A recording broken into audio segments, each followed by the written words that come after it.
Assalamualaikum warahmatullahi wabarakatuh. Perkenalkan, nama saya Ludiono Ansori Ajis, SAG MPD, Wakil Bidang Kurikulum di SMA N1 Sukaraja, Kabupaten Bogor.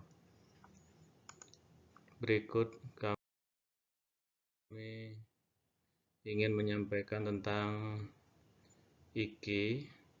Yang pertama, deskripsi permasalahan.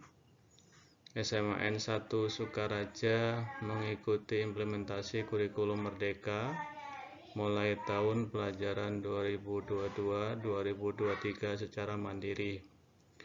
Sesuai hasil angket yang diisi di laman Kemendikbud, maka SMA N1 Sukaraja dinyatakan masuk kepada kategori mandiri berubah.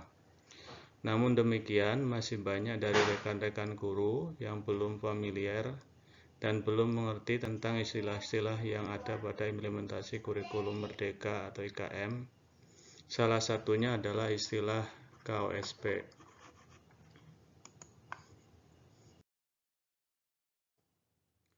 Istilah KOSP dipergunakan dalam implementasi kurikulum Merdeka IKM. KOSP adalah kepanjangan dari Kurikulum Operasional Satuan Pendidikan. Di kurikulum 2013 dikenal dengan istilah KTSP, yaitu kurikulum tingkat satuan pendidikan. Peruntukannya adalah, yang pertama, KOSP adalah acuan pengembangan KOSP kurikulum operasional satuan pendidikan. Yang kedua, pembelajaran dan asesmen. Prinsip pengembangan KOSP. Yang nomor satu adalah berpusat pada peserta didik. Pembelajaran harus memenuhi keberagaman potensi, kebutuhan perkembangan dan tahapan belajar, serta kepentingan peserta didik. Profil pelajar Pancasila selalu menjadi acuan pada semua tahapan penyusunan KOSP. Yang kedua, kontekstual, yaitu menunjukkan kekhasan dan sesuai karakteristik sekolah, konteks sosial budaya dan lingkungan. Yang ketiga, esensial, memuat semua unsur informasi penting atau utama yang dibutuhkan dan digunakan di satuan pendidikan. Bahasa yang digunakan lugas, ringkas, dan mudah dipahami. Yang keempat, akuntabel, dapat dipertanggungjawabkan karena berbasis data aktual. Yang kelima, melibatkan berbagai pemangku kepentingan, yaitu melibatkan komite, orang tua, organisasi, berbagai sentra. Yang berikutnya, yang nomor 6 adalah memuat seluruh perencanaan proses belajar yang akan diselenggarakan oleh sekolah. Sekolah memiliki pedoman pembelajaran. Yang ketujuh atau yang terakhir, komponen menjadi acuan bagi semua unsur pendidikan di sekolah, sehingga sekolah dapat tetap menyesuaikan dinamika perubahan dan kebutuhan siswa. Komponen KOSP. Yang pertama, karakteristik satuan pendidikan.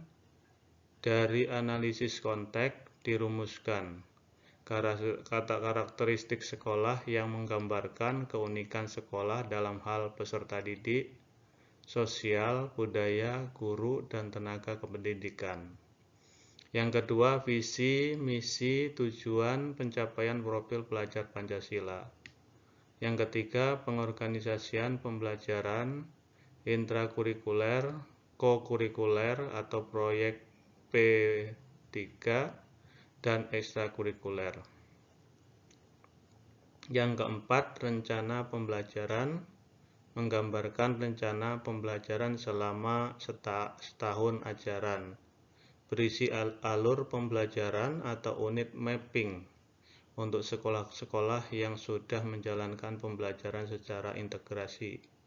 Program prioritas satuan pendidikan. Yang kelima, lampiran. Lampiran KUSP. Yang pertama, contoh-contoh rencana pembelajaran ruang lingkup kelas. Menggambarkan rencana pembelajaran pertujuan pembelajaran dan atau bertema untuk sekolah-sekolah yang sudah menjalankan pembelajaran secara integrasi.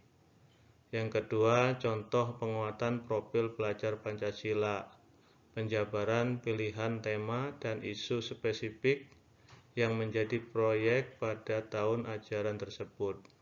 Deskripsi singkat tentang proyek yang sudah dikontekstualisasikan dengan kondisi lingkungan sekolah dan kebutuhan peserta didik. Tidak perlu sampai rincian pembelajarannya. Yang ketiga, referensi landasan hukum atau landasan lain yang kontekstual, karakteristik sekolah.